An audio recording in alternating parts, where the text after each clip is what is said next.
Hi, I'm Jane McCallion. And I'm Adam Shepherd. And you're listening to a very special Christmas edition of the ITPro Podcast. As usual at this time of year, the two of us take a bit of time to look back at the past 12 months and reflect on the biggest events and trends. Now, most of us are probably experiencing a bit of a different Christmas today compared to previous years due to the year's biggest news story, COVID-19.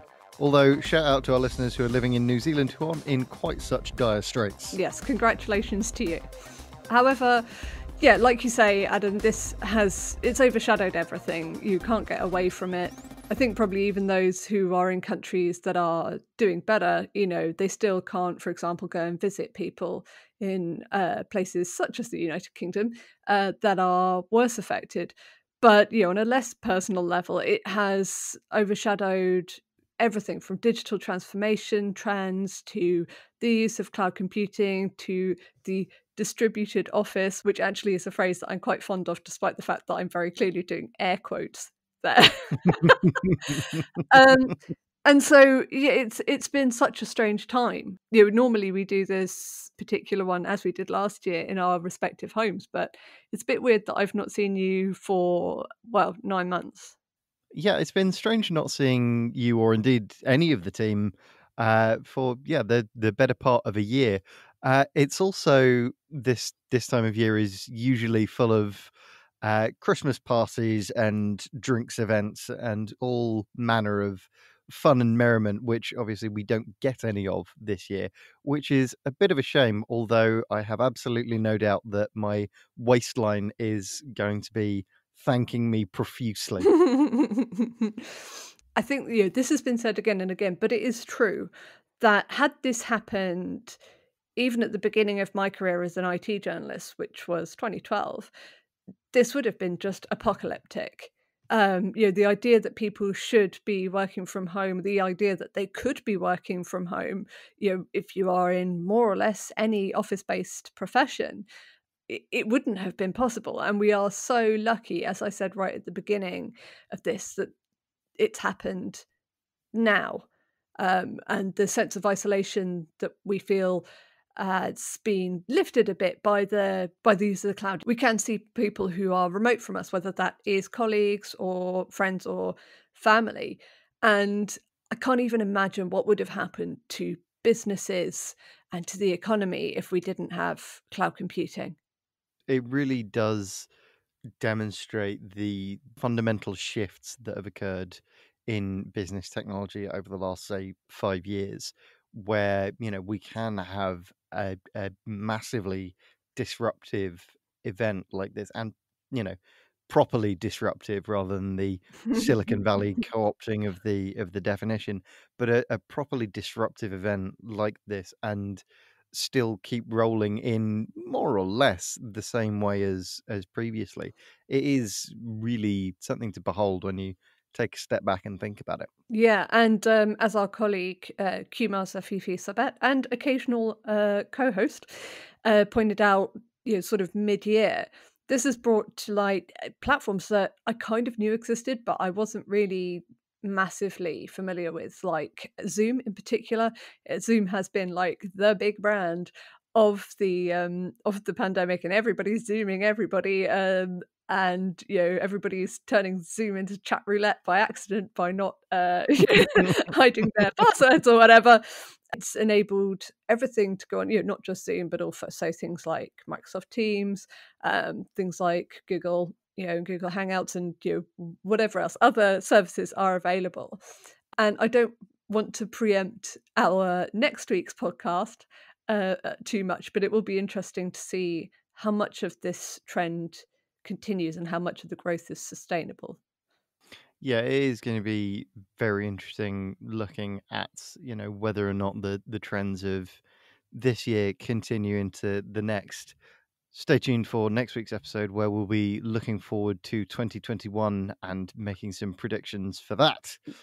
We did that last year. Safe to say our predictions for 2020 were not accurate. Yeah. Maybe if you fancy a little bit of levity, go back and listen to last year's episode because, we were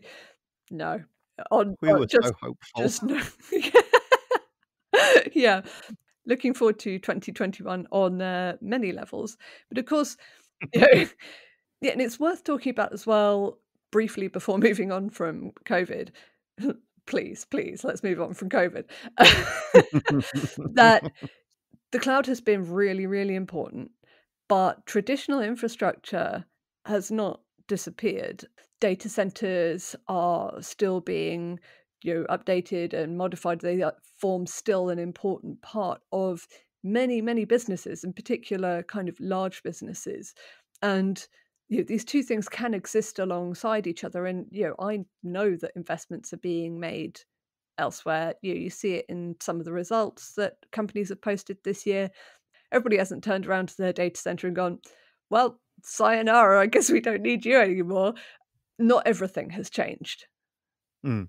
I think for me, one of the most interesting things has been the way that business has adapted off the back of the changes they've had to make. So Mm, as we all know, everyone has had to move to platforms like Zoom and Slack and Teams to do their actual communication. But for many organizations, it has genuinely unlocked a new way of working, and it's kind of spurred them on to actually realizing some of the benefits of collaboration that they've mm, maybe been trying to get going, or have been wanting to experiment but haven't been able to quite find the justifications yeah, for. yeah, absolutely.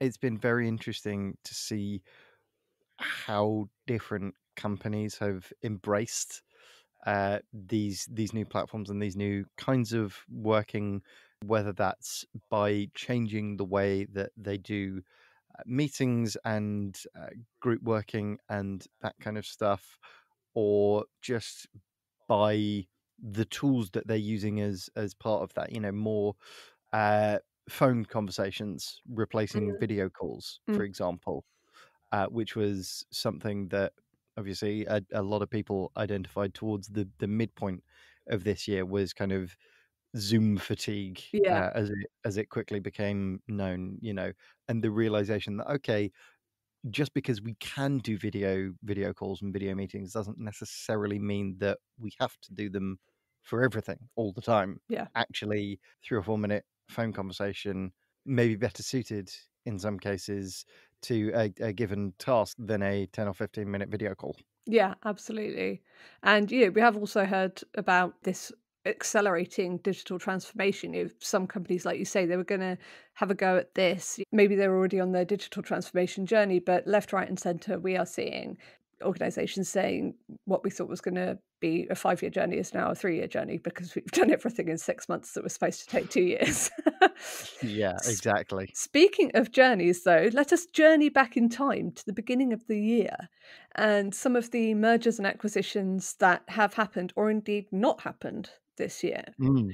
One of the stories that you and I were following very closely and we spoke about virtually every week, long-time listeners may remember that we also used to do a news segment, and HP Xerox. My goodness, that was like the story. It was so exciting.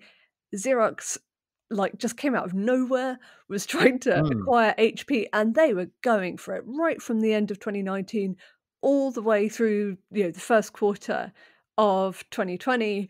They were Xerox, they were just going for it. They were after HP, and HP was doing everything it could to, rebuff them, and it had got to this really high stakes point come sort of March, April time, and yeah, that was one of my I think this speaks very much to the kind of person that I am, that this was, like, one of my super exciting stories of the year. Well, it was a really dramatic story. Xerox really were pulling out all the stops, as you say. They were courting HP's investors at private dinners. They were trying to launch share buyouts. I mean, they started off with a fairly friendly merger offer at the start, but then when HP rebuffed them, they really went all out. HP described it as guerrilla tactics that Xerox was using to try and seal the deal. But it it got really quite It aggressive did. by the It turned end. into a very much kind of like get in the van by the end of it. Yeah, and of course it did end because of we can't not talk about COVID once again. But that just put paid to it, and Xerox said actually, now the economic, business Yeah, landscape has market changed. conditions have Yeah, changed. and I wait for the follow-up. The Xerox Empire Strikes Back, Yes, exactly. presumably mid next year. Hopefully, mid next year things will be sort of like getting a bit better, and we can get back to hostile mergers and acquisitions. Well, I do wonder if Xerox is going to be in as good of a position to launch this kind of merger next year. I mean, a lot of Xerox's business is in big enterprise multifunction peripherals and big kind of office copy machines and Mhm. whatnot, which obviously this year in particular will likely have taken a bit of a hit. Same with their managed print services. I can't imagine there's too many organizations who are renewing those contracts, especially when, as we've covered on previous podcasts, many companies are actually looking at downsizing their physical premises or even abandoning them altogether. Mm. So I do think while it makes more sense than ever for Xerox to diversify its organization and its revenue streams by bringing in somebody like HP who play in a bunch of different markets that aren't just the kind of enterprise document management space, I don't know if they're going to be as cash rich as they were at the start of this year to actually pull that off. Yeah, and moving away from the exciting hostile takeover of the year, the exciting not so hostile takeover of the year is Nvidia buying Arm.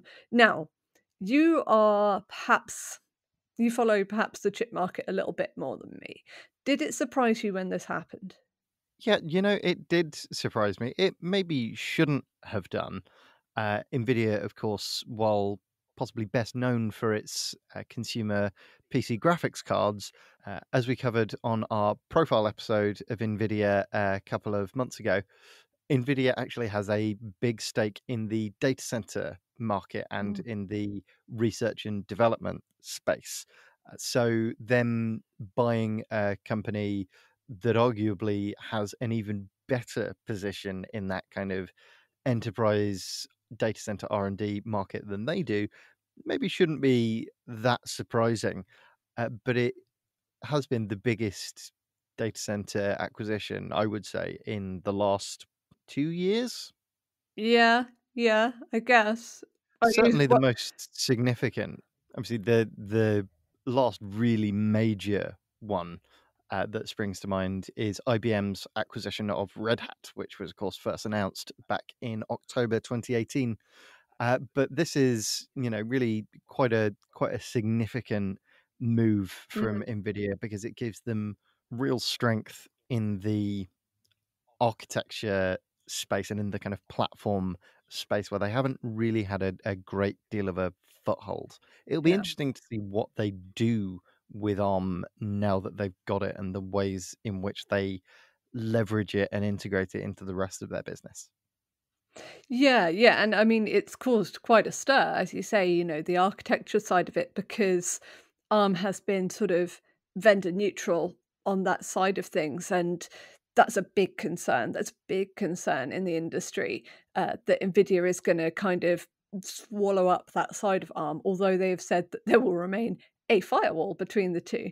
But ultimately, you don't know. You don't know what's going to happen, and it's going to take a long time to play out fully. Mm.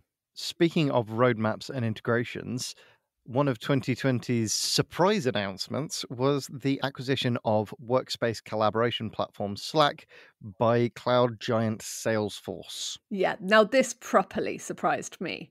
As far Mm. as I could see, it just kind of came out of nowhere. And I know some people have been like, well, of course, because, Salesforce's strategy is to, basically just provide a full platform when it comes to CRM and internal CRM, if you want to look at Slack or internal communications, a bit like that. But I didn't see it coming along and just like nom with Mm, with an existing kind of one of the leaders, really, one of the innovators in the business IM space. mm. Yeah, no, I if they wanted to do that, I figured they would have built it themselves, actually. Well, it's quite a good move for both companies in a lot of ways because Slack has always struggled to monetize its product. It offers a free tier and a paid tier. A lot of organizations use it on the free tier.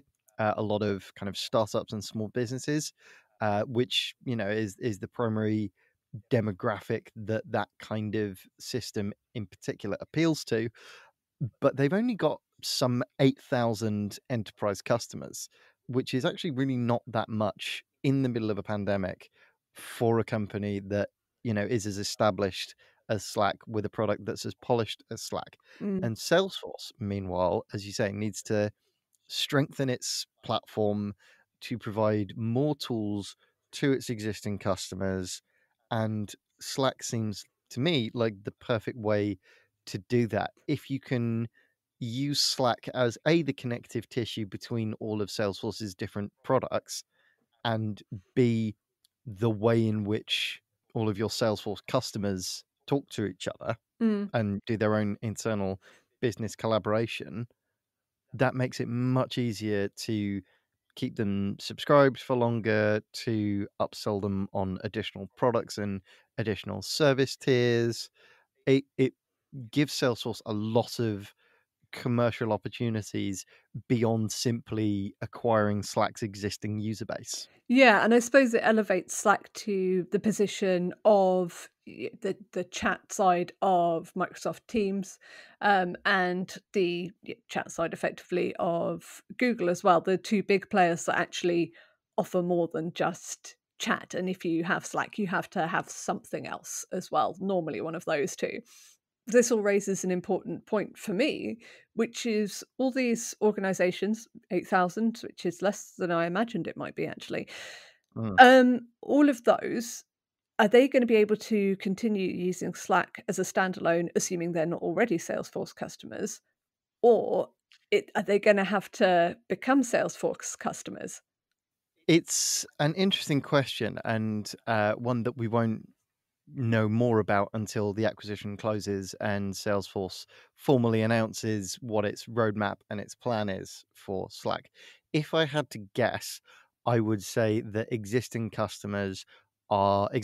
customers are almost certainly going to be either left alone for the duration of their kind of contract length and then given a very attractive option to join a Salesforce plan, Mm.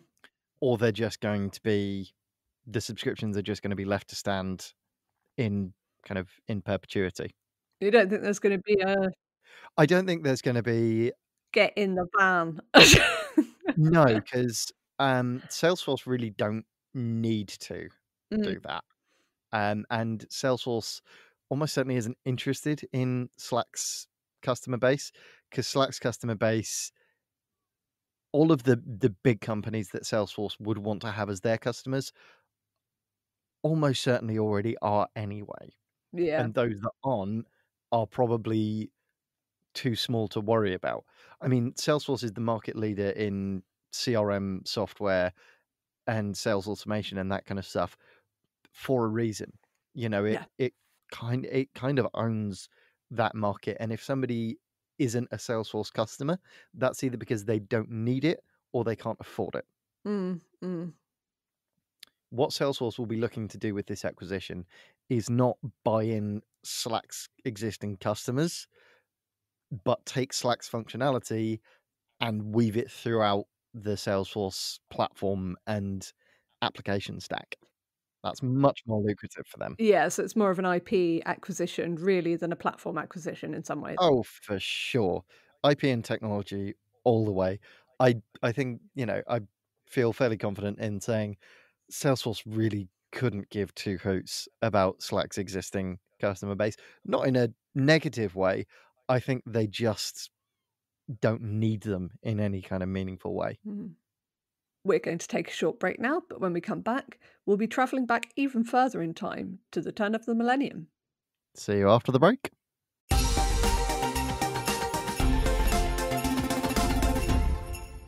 Welcome back. Now, I'm sure most of our listeners can cast their minds back. The year is 1998, 1999. And the story is that the world is about to end on the stroke of midnight going into the year 2000 because the millennium bug is going to kill all the computers. Thankfully, for all involved, that didn't happen, largely, or indeed exclusively, thanks to all the IT bods who fixed it all. Many thanks to all of you for preventing the end of the world. However, apparently at the Home Office, things rolled round again this year when it was hit by a new version of the millennium bug right at the beginning of the year in February. Yeah, this was a um, embarrassing story, I think it's fair to say. A glitch in the Home Office system for determining settled status for EU citizens post-Brexit registered the age of a 101-year-old man as 1 year old because it wasn't designed to process ages over 100. Happy birthday, well done on the rejuvenation treatment to that guy. Do you know what? Like, the fact that it was the settled status app, like, that doesn't surprise me at all. That thing has been so beleaguered in terms of IT. The fact that it would only work on Android phones at first, just everything that's gone through with the Home Office being like, it's fine, it's fine. I don't know why you're all making such a fuss. And then this happens. It's like, okay. Perhaps there is a problem here. Now, it seems to have been that there was a bit of a quick fix for the millennium bug, which needed patching, as we alluded to just now. But nobody bothered to kind of look at it again between, over the course of the past 20 years, which I can't believe it's been 20 years. It's scary that I just said that. Yeah, amazingly. This entire story really underlines what has been a year of pretty catastrophic blunders for government IT in general. Not only did you have the Home Office system falling victim to a 20-year-old software flaw, you also had the government completely dropping the ball when it came to remote collaboration within its own walls. They experimented briefly, the Houses of Parliament, with MPs dialing in remotely for votes and for debates, only to drop it, I think, within a couple of months. As soon as was even remotely feasible, they got everyone back into the building to cram, 200 odd people within about 10 feet of each other, which is completely the wrong example to set for businesses across the country. No, but you say that. So yeah, it was pretty much immediately after the 12-week, initial lockdown period expired. And you say that it was the wrong example to set. I was very disappointed that this happened, actually, because I thought that it had really shown, they'd actually really taken leadership in showing what technology can do. But they wanted to get everyone back in the office, if you remember. And that was on the front pages of several of the nationals. It's like, my get in the van joke from earlier on is now get in the office.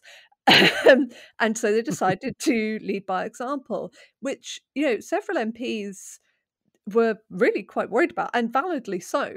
Having to travel down on public transport from Scotland, MPs who were considered vulnerable were, sort of vaguely expected to come in. They were like, oh, yeah, sure, we'll do a thing, but like maybe we can pair you or something. I'm sure it will be fine. Pairing, which has worked so well in the past. And now, of course, we're back to kind of some remote parliament again. Boris Johnson, our Prime Minister, he has had to remote in again because he has been in contact with somebody with COVID-19. And irrespective of whether or not you've had it previously, you have to obey the law, you have to isolate. And yeah, just backtracking on it was just so stupid, especially when we are still in the midst of a pandemic. And I am pretty sure that, like, most people feel this way, surely, that this was a really, really just stupid, like, so short-sighted, so, like, retrograde in its attitude. I'm annoyed. You can probably hear that I'm annoyed. It is annoying, and, I know it's unlike me to get fired up about stuff, but Especially the government, usually so chill. but, like I say, they had a great opportunity to lead by example, which they did grasp with both hands, which was great, and then just threw that opportunity away because of tradition, which is not a good reason for anything.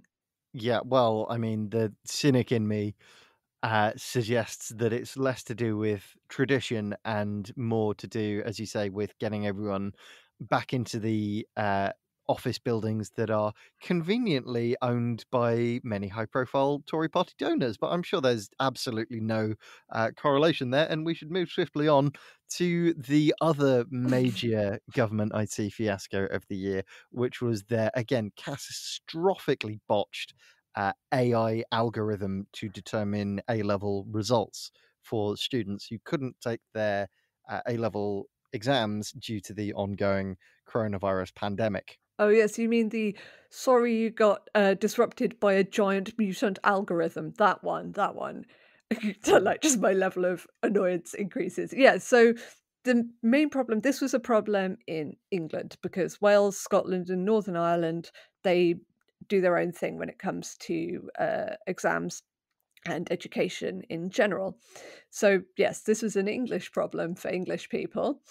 Uh And what a problem it was. It just this is such a good example of, like, if the remote parliament being put in the bin is an example of bad use of technology or, like, bad abandonment of technology rather, this is an example of putting your faith in technology far too much, and it is one of those things that, like, I don't know why, but we do seem to be in a society where it's kinda like, almost worshipping the god of the algorithm, which will solve all our problems and decide all the things fairly, and then, it doesn't. It crashes the cars, it destroys the A levels. Um, yeah, thankfully the GCSE kids weren't put through it because the A levels have gone so badly wrong. If you want more detail on what actually really happened here and what the problems were, you can go back and listen to our episode on exactly this, which we will leave a link to in the show notes. Now, we've spoken a lot about software in this episode, but it's also been an interesting year for hardware. Most recently, Apple has launched its brand new M1 chips. It's released a line of MacBooks and Mac Minis with its own M1 silicon powering them, replacing Intel's core processors and opening the doors to a new generation of Apple powered Apple hardware, which is going to spell very interesting things over the next couple of years for Intel, its position within the market, and also for Apple's hardware itself. Do you think this is enough to get me excited about hardware? I find the idea that Apple is producing its own chips quite interesting. Uh, Possibly because I'm old enough to remember when Intel first went inside an Apple. And Mm. yeah, it was such a big deal at the time. Yeah, it does seem kind of interesting from a slightly academic and slightly removed point of view, which is very much mine. I'm happy to use whatever, but I'm not really that fast. Yeah, is it enough to get me interested? Do you think it's gonna cause enough things that might actually make me care enough to talk to you about hardware? No, obviously not. Aside from that, and AMD's continued encroaching into Intel's market lead, there hasn't really been a huge amount of note to talk about this year when it comes to hardware. Obviously, there's been a number of product launches over this year, all virtual, naturally, but there hasn't been any hugely significant change. So, moving away from hardware, sort of, let us talk about Donald Trump and his continued war on technology that comes from China. Yeah, and this was picked up really this year by the UK, which enacted its very own Huawei ban, preventing the telecoms giant from being used in any of the UK's 5G networks, which is something that a lot of industry analysts and heads of companies like Vodafone, BT, etc., have opposed Mm. on the basis that it will set back the UK's 5G development, which is already, lagging behind several other major parts of the world. Yeah, so it's a mega problem for telcos on several levels. First of all, they've kind of been allowed to. There's sort of a moratorium type period. They're allowed to do a little bit with Huawei infrastructure, but they're not allowed to add any more, and it's not allowed to be involved in 5G. But the problem is that the 5G infrastructure is largely built on top of 4G infrastructure, which, Which is all surprise, Huawei. yeah, it's nesting dolls, and inside it's all Huawei. It always was. Mm. Yeah, so the real problem, there are alternatives. There are European alternatives, despite what Nick Clegg, if you remember him, may think.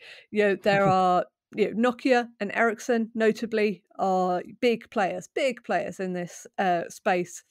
And the issue for telecoms companies is that they're going to have to rip and replace, which is going to be expensive, really expensive, and it's going to take a lot of time to do it because you're talking about not necessarily every mast, but an awful lot of them. And like you say, it's going to really set things back. So I don't really see there's no resolution to this other than, sorry guys, roll up your sleeves and replace the infrastructure. hmm Now, Huawei isn't the only company that's been under fire this year. A lot of headlines this year have been dominated by Trump's ongoing war with TikTok, the Chinese social media sensation, which has found itself at the center of a number of spiraling controversies. Yeah, so you'll probably, if you are somewhat older like me, be familiar with TikTok purely from the videos of it that get posted on Twitter. And as far as I can tell, it's just a little mini video platform. It's effectively Vine, but Mm. Chinese. And I'm struggling to really get a handle on what the controversy is here, other than Donald Trump, who is once again behind it, much like the Huawei thing, doesn't like Chinese companies. The argument is that because TikTok hosts a lot of its data in China, any data on US individuals would be in the hands effectively of the Chinese government. So goes the arguments of those who oppose it, although this may be a somewhat disingenuous argument, as this entire spat between Trump and TikTok is seen by many as merely a way for Trump to air his grievances on China and Chinese organizations and Chinese companies and the Chinese state as a whole, rather than a specific quarrel with this specific app manufacturer. Yeah, there are, valid criticisms to be made about, China and the way that the country is run, but I don't think that's where Trump is really coming from. Although Trump's position on matters may be somewhat moot at this point, because obviously the other big story of this year was the US presidential election, which has now been pretty conclusively won by Democrat Joe Biden, or at least has been conclusively won according to everyone but Trump. Yes, and his immediate family and entourage. Yes, we discussed with our US editor, Justin Cutler, about what a Biden presidency would mean for tech. We can link to that as well. But I think definitely kind of one of the unusual elements of this particular election is that Twitter and then latterly Facebook decided that they would mark false statements made by anyone, which realistically, largely Trump and his staff and family, if they are contested, if they are false, all that kind of thing. And he didn't like that much. No, this entire election has been in many ways categorized by misinformation and by the even more deliberate rejection of objective reality. And it has forced social media platforms who have traditionally preferred to have a much more hands off approach when it comes to the moderation of content and the casting of judgment on whether or not something is true or false or valid or whatever. They've traditionally liked to keep themselves out of it as much as possible for this exact reason. They have feared reprisals and recriminations from politicians whose work they flag, Mm. whose statements they flag, who will then go on to claim that social media companies are quote unquote censoring free speech, which of course is exactly what has happened. Yeah. And I think that this is kind of very much a reflection on what happened in 2016 and how important social media was in that, and the realization really from a lot of social media companies of their responsibility, and that even pandering, if I'm being slightly mean about it, didn't work out super well for them because they were still holed up to make statements in front of Congress. They were still investigated and all that kind of thing. So yeah, I think it was inevitable. It'll be interesting to see if the same happens in 4 years' time. I imagine it will probably depend on who the candidates are. And indeed, in any future elections, we will have some. They will happen. And yeah, it'll be interesting to see kind of if this continues or if it was a one-off for this particular election. Well, that is it for our Christmas roundup episode. We hope you are having a lovely Christmas day. We hope you are enjoying all of your festivities, and we will see you in the new year. In fact, we will see you on the first day of the new year when we will be launching our predictions episode for 2021. So tune in to find out if we can get 2021 a little bit more right than we did for 2020. See you in 2021.